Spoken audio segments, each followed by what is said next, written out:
Whoopsie. Well, what's going on, guys? It's Brandon back here again today for another playoff series review. This series was absolutely bonkers. Edmonton and LA, part 4. And I got the number of games right. I predicted it'd go 6 games. I didn't get the team right. I had originally predicted LA in 6. Edmonton comes back and wins the series in 6.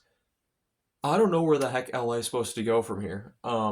This was a collapse. This was an absolute collapse. They had Edmonton by the throat, and they released their grip, and Edmonton went back up and kicked them right in the face. That's how the series went.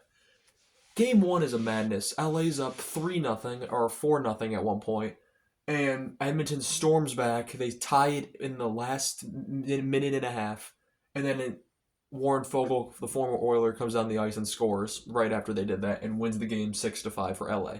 They catch a break there. They nearly blow it, but it's okay.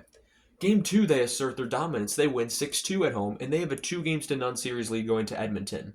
They're up 4-3 with only about 7 minutes left, 6 minutes left. Edmonton scores, and and it's a good goal. It was challenged for goaltender interference on one of the worst challenges I've ever seen. Not only was there never any contact with the goalie, the LA Kings have the same footage we have, and they are up by a goal, and they decide to challenge. And challenge doesn't work. Of course, the Oilers get a power play. 10 seconds into the power play, Oilers score. And they're now winning 5-4, and they take that one 7-4 game 3, and they're back in the series. The momentum shifts on that failed challenge. That was an absolutely miserable idea by the coaching staff of the LA Kings. I don't know what they were thinking. I don't know who was responsible for making that call. No reason to do that whatsoever. Game 4, Kings are up. Evan Bouchard has a bomb that makes it 3-2.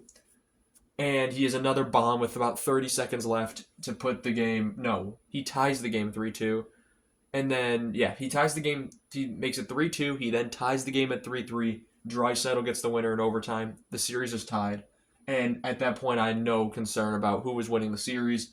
Edmonton wins game 5 3-1. And then in a bonkers first period, they go up 3-2. And then they win game 6 in total 6-4. 4 straight years, I officially give property rights of the LA Kings to the Edmonton Oilers. I don't know what else to say. The goals in this series, unlike anything we have seen in this year's playoffs, 27-24 Oilers. No other team had scored 20 goals in their series. The Oilers scored 27. The Kings scored 24. Insanity. If you're looking for your top 50 point scorers and how many there are on each team, this is the series you want. McDavid leads all playoff point scorers currently at 2 goals, 9 assists, 11 points. Draisaitl had 6 goals, 4 assists, 10 points. Bouchard, 4 goals, 3 assists, 7 points, and probably the clutchest player in the series. Hyman, 2 goals, 3 assists, 5 points. Nugent Hopkins, 3 goals, 2 assists, 5 points. And Connor Brown, 3 goals, 2 assists, 5 points. The Kings also had their fair share of guys. Adrian Kempe, a guy who I think is very underrated. 4 goals, 6 assists, 10 points. Kopitar, the ageless wonder, 2 goals, 7 assists, 9 points. Philip Deneau, former Blackhawk, 2 goals, 6 assists, 8 points. Kevin Fiala, who they're paying big money, and he's putting up a performance. 3 goals, 4 assists, 7 points. And Andrei Kuzmenko, who they went out and they acquired at the deadline, I would be surprised if they didn't find a way to keep him. Kuzmenko has fit right into the Kings lineup since he first got there after he left Calgary and then Philadelphia to become a King on his 3rd team this season. He's looked great there. 3 goals, 3 assists, 6 points. Then the goaltending. The best goaltender in this series was a member of the LA Kings. It's hard to believe. We'll start with the Oilers' goaltending. Stuart Skinner goes 0-2 with a 6.11 goals against average and an .810 save percentage. That's beyond horrific, to say the least. Pickard went 4-0. 2.93 goals against average and an .893 save percentage. Pickard takes over for Skinner in Game 2. He gets the start in Game 3, and he doesn't lose a game after that, but he still allows 4, 3, 1, and 4. Not the best, but he's getting the wins because the Oilers are outscoring their problems. They're going to have trouble doing that against Vegas because Vegas has probably one of the top 3 defense in the league. But anyway, Kemper goes 2-4, a 3.74 goals against average, an 889 save percentage. It is the only reason the Kings were in some of these games to begin with. Kemper was fantastic, making highlight reel saves night after night, and he was still giving up, on average, 27 divided by 6, over 4 goals a game. I felt bad for Kemper.